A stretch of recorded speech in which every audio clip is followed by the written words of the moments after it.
Ok anh em nhé, thì bây giờ là tôi với người em của tôi. Chúng tôi đang trên con đường sinh tồn thì bắt gặp cái tổ ong ở bên kia. Thì bây giờ sẽ cho người anh em này thực hiện nhiệm vụ là khám phá cái tổ ong xem nó có cái gì đặc biệt không nhá.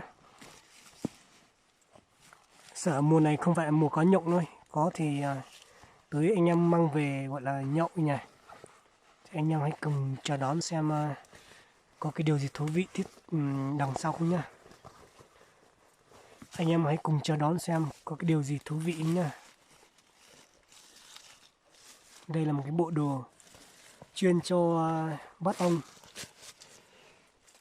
vò vẽ hoặc là ong giấy, ong đất, ong gì đều hết nha. Đây cái ba lô. Anh em đi cả ngày trời rồi, bất ngờ gặp cái tụ ong gì chả biết ong nữa, biết là ong thôi, ong vàng vàng đó. Giờ sẽ cho anh em khám phá xem như nào nha. Xem của tao xem có rách nhá. Ừ. Cho tay vào trước. Cho tay vào trước, bỏ ra đi.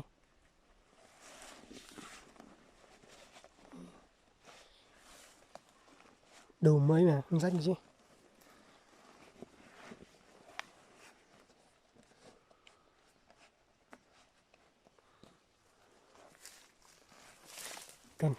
Cần để tao ấy ra. Có quay hả? Quay gì mày thì cần thì quay chứ. Quay nữa cơ à? Ừ. Quay ở đây. Có thế. Đổ nó. Sao? Không mùa đấy. Bộ không mùa này. Ừ. Tao bảo là không lấy rồi. Thế chứ dốt sang. Cứ mẹ nó nữa. Yếu năng thế. Cần cái này. Nó không có sâu chứ to hơn. Dao của mày đâu? Giờ tao đây. Sao mày lại để trong kia? Thế mày lại cần dùng thì sao? Chắc không cần nữa. Cần thì phải có dao chứ. Thấy mất cái trắng không?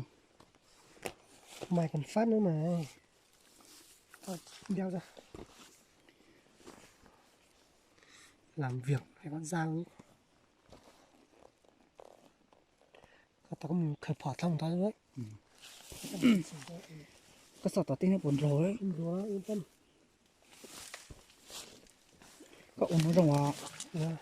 Mẹ nó vào ấy. Nãy nó vào nữa. Ý còn đựng nữa.